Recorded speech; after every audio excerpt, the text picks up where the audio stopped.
kabarnya semua anak? Alhamdulillah baik Pak. Ya. Baik, ada ketua kelasnya? Hadir Pak. Hadir ya. Oke, silakan ketua kelasnya memimpin doanya ya.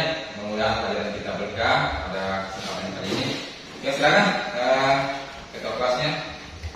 Sebelum kita mulai pembelajaran, marilah kita berdoa bersama-sama. Berdoa dimulai.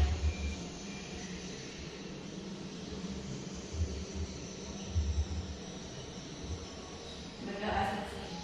Amin. Sebelum kita mulai pelajaran, kita terlebih dahulu absennya. Kita absen teman-temannya siapa yang hadir dan yang tidak hadir. Muslimah Hadir Pak.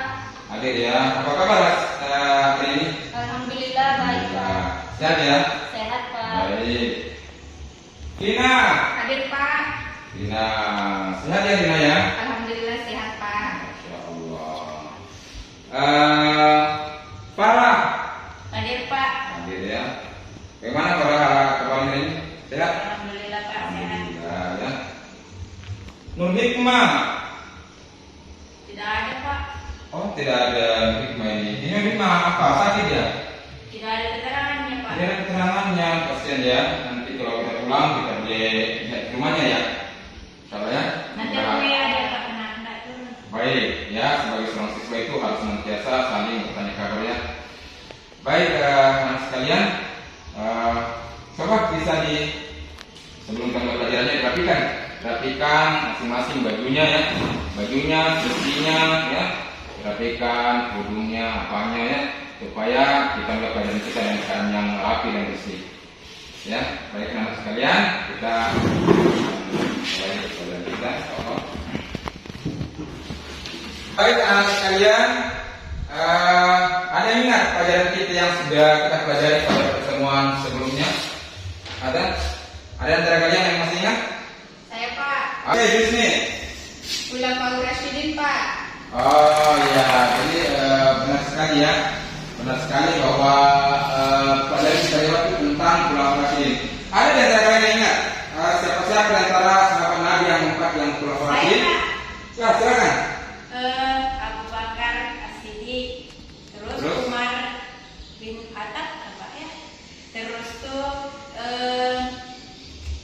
Ali bin Abi Thalib. Lupa kan satu Pak? Lupa yang satu. Ada empat Pak, ada empat. Ada empat. Ada yang boleh sambung? Coba. Ada lagi yang coba diajarin berikan? Ya siapa? Utsman bin Affan. Ya itu Pak. Utsman bin Affan. Yang terakhir Ali Ali bin Abi Thalib. Masya Allah, hebat ya. Berarti benar ya, saudara. Baik ya, jadi betul sekali ya. Pelajaran kita yang lalu yaitu tentang Khulafaur Rasyidin dan sudah disebutkan sahabat-sahabat Nabi yang empat. Hari ini kita belajar di pelajaran baru, di materi baru yaitu sejarah perkembangan dinasti Bani Umayyah. Ya, jadi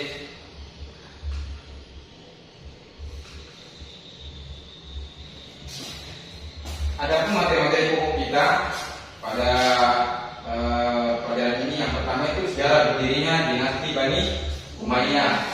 Yang kedua, perkembangan kebudayaan Islam pada masa Bani Umayyah. Yang ketiga, tokoh ilmuwan dan perannya dalam kemajuan Islam pada masa Bani Umayyah. Yang keempat, pengambilan ibrah dari perkembangan budaya Islam yang telah dicapai pada masa Bani Umayyah. Yang terakhir yaitu kesederhanaan dan kesalehan Khalifah Umar bin Abdul Aziz. Jadi kita masuk di sejarah berdirinya dinasti Bani Umayyah. Dinasti Umayyah didirikan oleh Muawiyah bin Abi Sufyan, ya, bin Abi Sufyan, bin Harb, bin Muhammad, bin Hisham dan seterusnya. Dinasti Umayyah ini bermula dari tahun 661 hingga 680.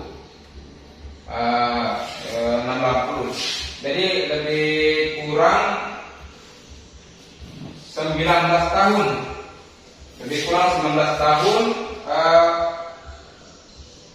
Abu Umayyah bin Abu Sufyan Sufyan menjadi khalifah, menjadi khalifah. Secara garis besarnya, periode ada dua periode besar di dalam dinasti Umayyah.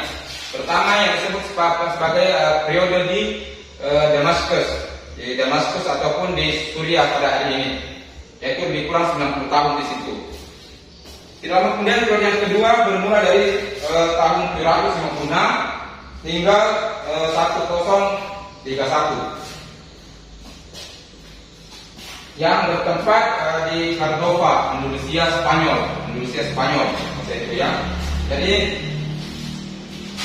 secara keseluruhan kerajaan Bani Umayyah, dinasti Umayyah ini, kalau kita hitung mulai dari Damaskus itu lebih kurang 90 tahun, dan di Cordova Spanyol kurang lebih 275 tahun. Jadi sangat lama kerajaan yang pertama dalam Islam ini berkuasa. Kemudian anak-anak sekalian, sampai di sini ada sudah dipaham apa yang ditanyakan, apa yang dijelaskan tadi, apa yang dijelaskan, yang Bapak jelaskan? Ada di antara kalian yang menjadi pertanyaan? Saya Pak mau bertanya Pak. Silakan. Begini Pak, bagaimana proses berdirinya dinasti Bani Umayyah? Oh ya, bagus sekali pertanyaannya ya. Ini proses berdirinya dinasti Bani Umayyah awalnya ialah karena terjadinya perang sivil. Perang sivil ini ialah perang saudara dengan antara sesama Muslim di satu kubu yang diketuai oleh Ali bin Abi Thalib, ya. Yang satu daripada Muawiyah sendiri, Muawiyah daripada anaknya Abu Sufyan.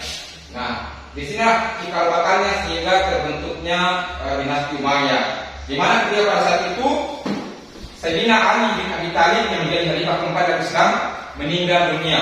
Selepas meninggal dunia, maka dilanjut kepada putra beliau, ya, putra Sayyidina Ali bin Abi Thalib, yaitu Sayyidina Hasan untuk waktu 6 bulan. Selama 6 bulan, selepas 6 bulan beliau turun sendiri kata. Kemudian Bani Umayyah ini mendirikan satu dinasti sendiri yang disebut dengan dinasti Umayyah. Kenapa dia disebut Umayyah? Karena beliau dari pertama, yaitu Umayyah bin Abu Sufyan. Ya, Umayyah bin Abu Sufyan. Baiklah, seperti itu jawabannya dari pertanyaan temannya, ya. Sekarang ada yang lain, anak yang lain yang bertanya tentang masih terkait dengan materi kita? Saya Pak. Ya, silakan. Baik Pak, terima kasih. Pertanyaan saya di sini yaitu apa yang melatar belakangi sehingga pindahnya dinasti Umayyah ke Cordova? Bagus sekali. Ini satu pertanyaan yang cukup bagus, ya. Hal yang menjadi melatar belakangi sehingganya pindahnya dinasti Umayyah dari Damaskus, Suriah, ke Cordova, Andalusia Spanyol itu ialah karena di Umayyah ataupun di daerah Damaskus itu terjadi perang, ya, ataupun konflik saudara, yaitu ada salah satu dinasti namanya dinasti Abbasiyah yang hingga menimbulkan pertempuran dan menghabisi semua ahli keluarga daripada dinasti Umayyah ini. Habis, ya. Namun dalam keadaan seperti itu ternyata ada tertinggal salah satu daripada anaknya daripada khalifah ini, Khalifah Marwan bin Muhammad, namanya Abdurrahman bin Marwan. Inilah yang kemudian menyeberang ke Spanyol, ke Cordova. Di Cordova itulah dia mendapat dukungan lebih kurang berapa ribu umat yang memang pada hubungannya itu mendukung dinasti Umayyah di situ. Nah, dalam kurun berapa waktu berhasil mengumpulkan ataupun mengumpulkan beberapa ribu, ya, termasuk rakyatnya, sehingga dia mampu untuk bikin kerajaan sendiri. Dan di Cordova inilah Abdurrahman bin Marwan mengumpulkan lagi pendukung-pendukungnya dahulu yang ketika masa Muawiyah di Damaskus. Lebih kurang berapa ribu, akhirnya dia membuat sendiri atau mendirikan sendiri, memperbarui kembali dinasti Umayyah di Cordova. Di Cordova dia mendapat dukungan yang sangat banyak, sehingga dinasti yang lama kembali di periode keduanya ini, yaitu bermula daripada tahun 756 sehingga tahun 1031.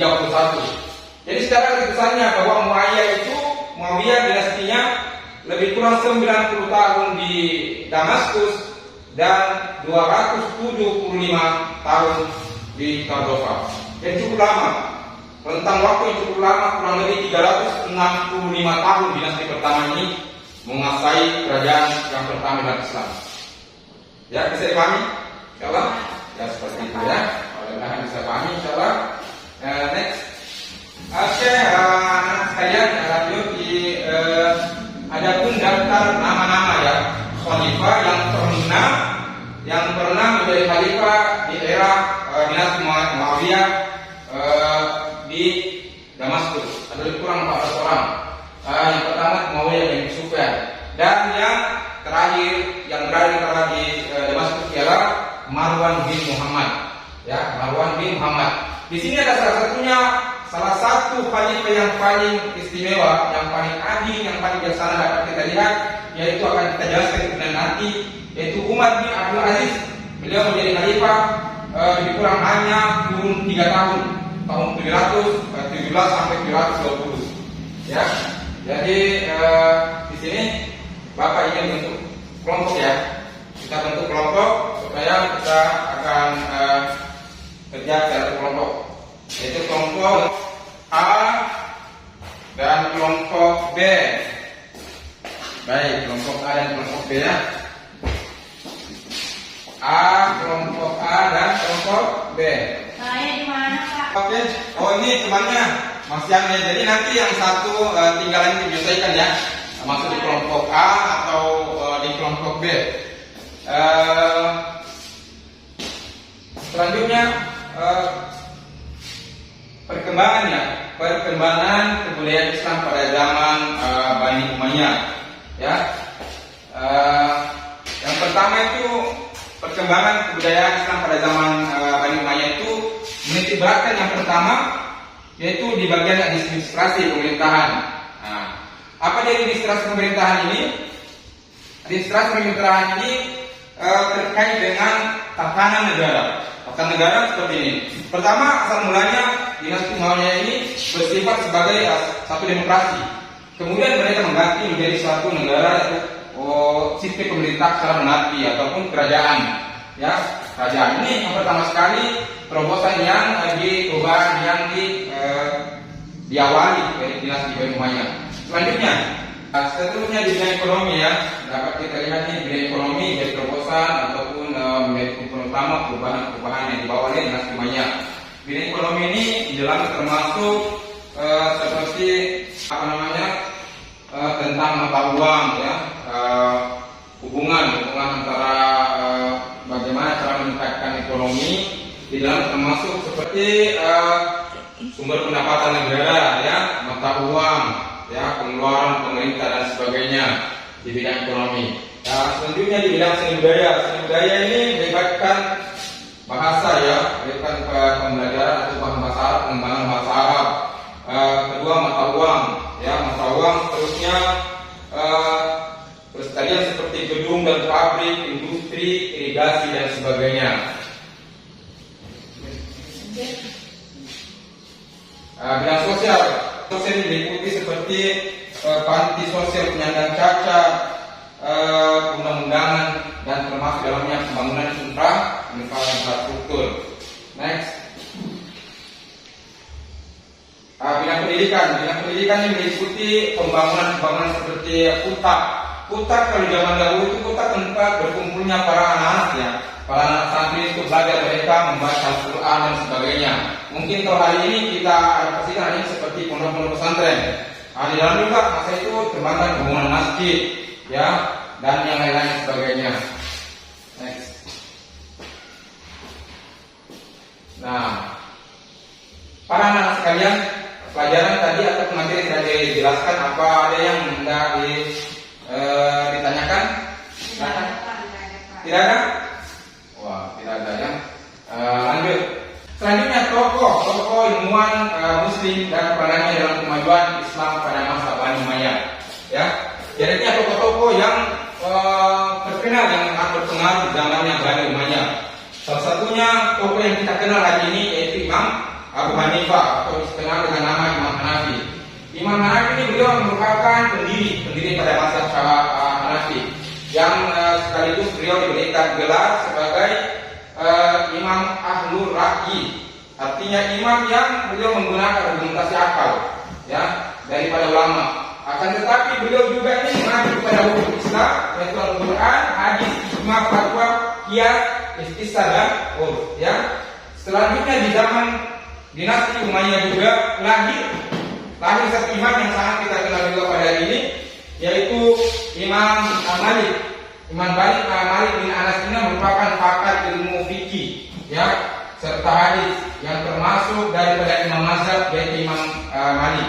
Jadi antara 4 imam kita imam mazhab itu 2 diantaranya ini Imam Hanafi dan Imam Malik. Ya, di usia yang masih muda beliau sudah menghafal Al-Quran. Bahkan ada riwayat baru 5 tahun beliau sudah menghafal Al-Quran. Dan sunnah Rasulullah SAW. Banyak menghadiri majlis para ulama serta berguru kepada salah seorang ulama yang satu pihak ini Abdurrahman bin Hurmuz. Di dalam bidang tasawuf.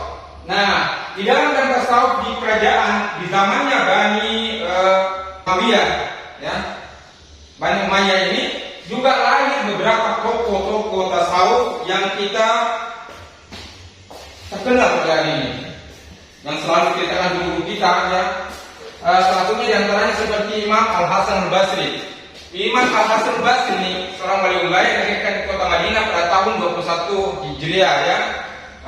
Inti ajarannya dengan ilmu tasawuf Imam Al-Hasan Al-Basri ialah tasawuf kan raja, ya, artinya merupakan ilmu mengenal takut terhadap siksaan Allah Subhanahu wa taala dan mengharap akan janji balasan kebaikan dari Allah Subhanahu wa taala.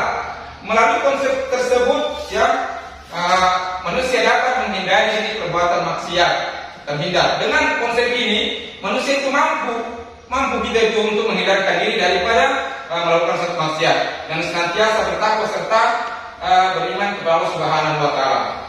Yang kedua, di dinasti juga ini lahir seorang sufi wanita. Sufi wanita ini sangat terkenal. Hari ini sampai hari ini pun kita sangat mengenalnya, ya, karena kezuhudannya, kesolehannya. Sufi wanita ini bernama Rabi'atul Adawiyah. Jadi kenal dengan nama Rabi'ah Basri, merupakan seorang sufi wanita. Sufi wanita yang sangat zuhud, ya, terkenal kesucian dan kecintaan kepada Allah Subhanahu wa taala. Sufi ini punya konsep. Ya, konsepnya yang mengajarkan bahwa tidak ada yang patut cintai, ya, cintai kecuali Allah Subhanahu wa taala. Selain itu, ibadah yang dilakukan seorang harus didasari dengan kecintaan kepada Allah Subhanahu wa taala. Agar ketiga beribadah disertai dengan rasa ikhlas dan senang. Rabi'atul Adawiyah ini punya syair yang sangat terkenal bagi anak di perguruan manapun, perguruan tinggi. Dikenal syairnya seperti ini. Bahwa ya Allah, andai kata karena saya beribadah kepadamu karena saya takut ke neraka, maka masukkan saya ke neraka. Dan ya andai kata saya beribadah karena saya cinta kepada surgamu, lemparkan saya surga ke neraka. Nah, ini salah satu syairnya yang sangat terkenal. Artinya apa? Mengedepankan rasa cinta kepada Allah Subhanahu wa taala. Ia beribadah kepada Allah Subhanahu wa taala semata-mata karena cintanya. Dia tidak harus surga, dia tidak harus terhina neraka, tapi cintanya Allah Subhanahu wa taala. Sampai yang menyebutkan bahwa apa artinya kita di surga tetapi tanpa mendapat cintanya Allah Subhanahu wa taala. Nah, di dalam bidang ilmu hadis ini dapat ditemukan di dinasti ini bahwa ada seorang ulama yang sangat terkenal juga namanya Abu Hurairah. Abu Hurairah hidup di zaman ini yang merupakan ilmuwan Islam yang sangat terkenal serta paling banyak dalam meriwayatkan hadis-hadis Rasulullah SAW. Menurut Imam Bukhari kurang lebih bahkan minimal sunannya minimal itu 800 pusa, ya, mungkin paling bawah minimal 800 dihafal oleh Abu Hurairah. Banyak sekali hadis Rasulullah SAW, ya, sangat terkenal. Ya, hadis yang diterima oleh para tabi'in serta ulama dijadikan dasar hukum dan dikaji. Di dalam ilmu tafsir di zaman ini juga merupakan ilmu yang sangat tekankan untuk dipelajari atau mengkaji makna serta tujuan yang terkandung Al-Quran sesuai dengan kemampuan akal manusia. Di zaman ini semua diterapkan, dimunculkan. Oke, seterusnya next, ya. Salah satu kita angkat di sini khalifah yang paling terkenal dan sangat tersohor di zaman Bani Umayyah itu, Umayyah ialah Umar bin Abdul Aziz. Umar Abdul Aziz ini merupakan hidup bersanggupan, sebenarnya hidup kaya, namun dia tidak memakai hati yang ini, ya, ia hanya menggunakan harta untuk kepentingan rakyat dan pemerintahan kesalehannya. Pertama, beliau yang menetapkan hukum syariat Islam. Hukum syariat Islam artinya di sini bahwa beliau itu dalam pemerintahan lebih kurang 3 tahun itu. Yang pertama, caranya itu menetapkan hukum syariat Islam di dalam kerajaannya. Ya, selama 3 tahun itu semua syariat Islam itu harus dilaksanakan sebagaimana yang diperintahkan syariat Islam. Yang kedua, lebih mementingkan kepentingan rakyat. Artinya mulai daripada beliau sendiri beserta orang-orang di bawahnya, menteri dan sebagainya itu diusulkan, disarankan agar lebih mengutamakan kepentingan rakyat. Dapat kita cari ambil contoh. Ketika beliau pertama sekali terpilih sebagai khalifah zaman itu, dipilih sebagai khalifah, maka kata-kata yang pertama keluar di mulut beliau ini ialah kata-kata apa? Kata-kata yang keluar yang pertama ialah kata-kata bahwa inna lillahi wa inna ilaihi raji'un. Dikeluar bukan alhamdulillah, tapi inna lillahi wa inna ilaihi raji'un. Kenapa? Karena merasa bahwa suatu jabatan itu merupakan satu amanah, ya, dan amanah kalau tidak dilaksanakan akan berakibat. Seterusnya ketika belum dipilih, pulang ke rumahnya, sepanjang malam rumahnya itu lampu semua dimatikan. Apa yang dibuat? Sepanjang malam satu keluarga menangis. Datang para rakyat, kenapa khalifah begitu matikan lampu seperti ini? Maka belum menjawab, saya tidak mengasih lampu karena yang dipakai takutnya nanti uang kerajaan, uang negara. Begitu zuhudnya beliau yang sehingga terkenal di zamannya beliau ini hampir tidak ada rakyatnya yang mau menerimanya zakat. Saking makmurnya diberikan zakat tidak mau pernah merasa makmur. Hebatnya pemerintahan zaman beliau. Selanjutnya beliau menyantuni fakir miskin dan anak yatim. Ini adalah merupakan akhlak beliau yang paling agung. Ya, apabila fakir miskin sangat disantuni, anak yatim demikian disantuni sedemikian rupa. Sehingga banyak terdapat kisah-kisahnya beliau di zaman kerajaan dinasti dinasti Muawiyah ini. Beliau hanya paling menjadi bola terkenal di kalangan Arab sekian banyak khalifahnya. Next. Baiklah para sekalian, kita sepertinya sudah sampai hampir di penghujung materi kita. Di sini kita dapat sudah mengambil ibrah. Artinya ibrah itu sesuatu yang dapat kita ambil tanda kutip pelajaran daripada pelajaran yang kita pelajari hari ini. Ya, apa yang dapat kita ambil sebagai manfaat di dalam kita belajar seperti ini, agar kita bisa menjadikan hari ini kita lebih baik dengan bercerminkan. Sebagaimana firman Allah Subhanahu wa taala dalam Al-Qur'an Karim disebutkan bahwa wa tilkal ayyamu nudawiluha bainan nas. Kami pilihkan manusia itu ya agar menjadi pelajaran. Artinya pelajaran terbaik bagi yang bijaksana itu bisa mengambil pelajaran daripada sejarah yang lalunya. Oleh itu dapat kita ambil pelajaran di sini. Yang pertama itu dalam bidang sosial dan kemasyarakatan. Bapak kasih kesempatan untuk grup A. Coba bisa dijelaskan dalam bidang sosial dan kemasyarakatan seperti apa yang jadi diterapkan jawabannya bagaimana? Coba bisa dijelaskan? Jadi di bidang sosial kemasyarakatan itu ada 4 poin Pak. Yang pertama itu panti sosial penyandang cacat, yang kedua Arab dan Mawali, yang ketiga perundang-undangan, yang keempat itu pembangunan infrastruktur. Betul sekali. Yo, beri aplaus buat temannya ya. Sudah tulis ini ya. Dapat nilai 100. Baik. Kelompok A sudah dapat nilai 100. Selanjutnya di dalam bidang ekonomi ada? Saya Pak, kelompok B. Kelompok B. Dari kelompok B, coba bisa dijelaskan apa pentingnya di kelompok A dari bidang ekonomi? Ada 3 di situ Pak. Ada 3. Yang pertama itu sektor pertanian, terus sektor perdagangan, terus sektor industri, perindustrian ya. Jadi termasuk benar ya, benar juga jawabannya dari kelompok B. Jadi kelompok B juga dapat nilai 100.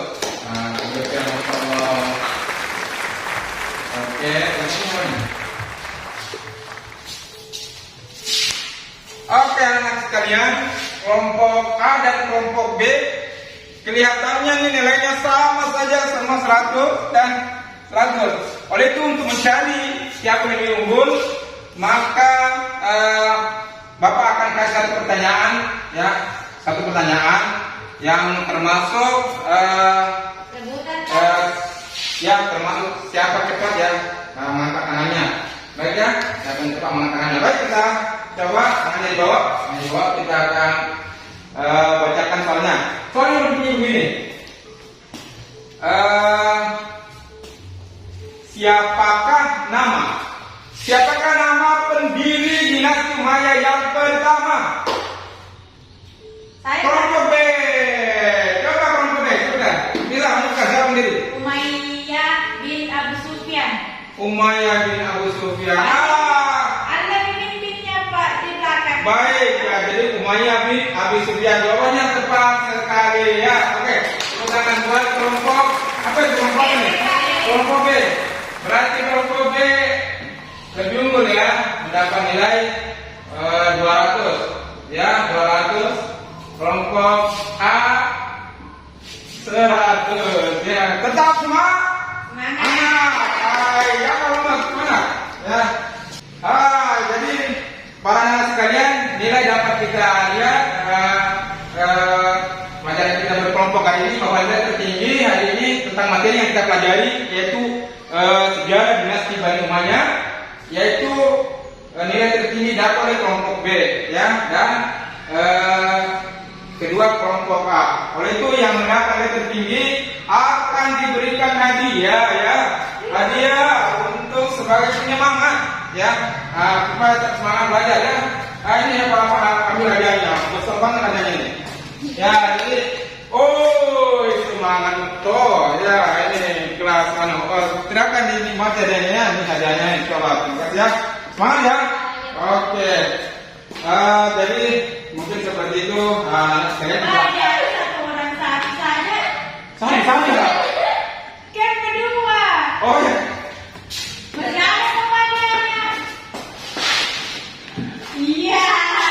Jadi kan sama kelompok ya, walaupun dia nilai kedua tapi tetap dia dapat ya.